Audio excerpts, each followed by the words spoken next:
funny to have it set out outside with everyone walking by and everything. It's like, oh boy, what's going on over there?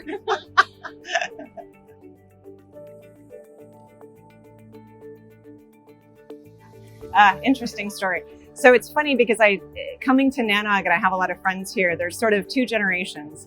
There's a generation of us who we didn't study computer science. We actually sort of fell into technology, and that's my generation.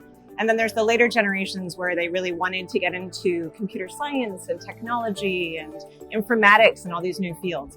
So I actually was a liberal arts major, comparative religion and Asian studies. So totally not technical at all. But I had a lot of friends who I took some computer classes with. And I ended up meeting through a friend of a friend, a gentleman named Matt, who's my mentor basically. And he helped me get my first job. So I worked in a network operations center or a NOC.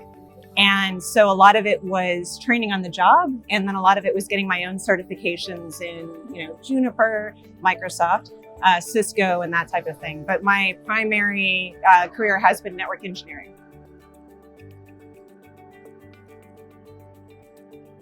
Well, it's interesting because I don't think it was necessarily challenging because I was a woman.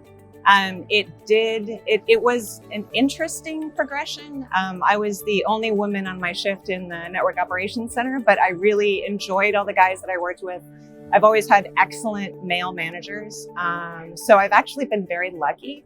Some of the challenges that I'm seeing, however, because talking to other women in the industry, I'm sort of a unicorn where it's, I've actually been very, very fortunate.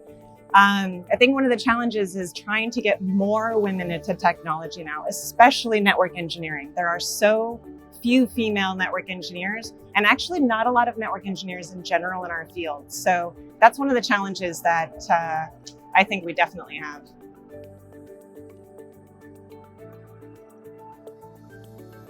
To be honest, and I think this is across the board in tech, a lot of it is relationship and people networking, which is going to be very challenging if you're a college student because you're not going to know anybody in tech.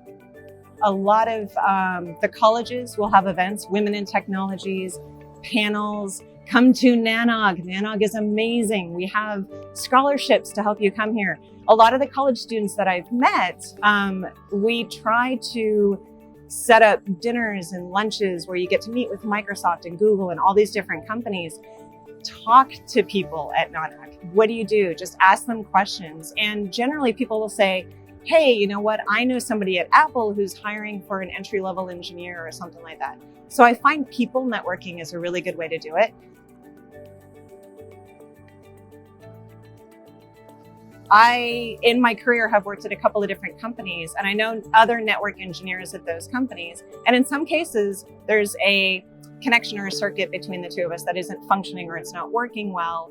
And I can actually reach out to that person and say, hey, who on your side could I work with to try to get this fixed quicker? What's the escalation path if I'm having this particular type of problem? So already having those professional relationships can help in that regard.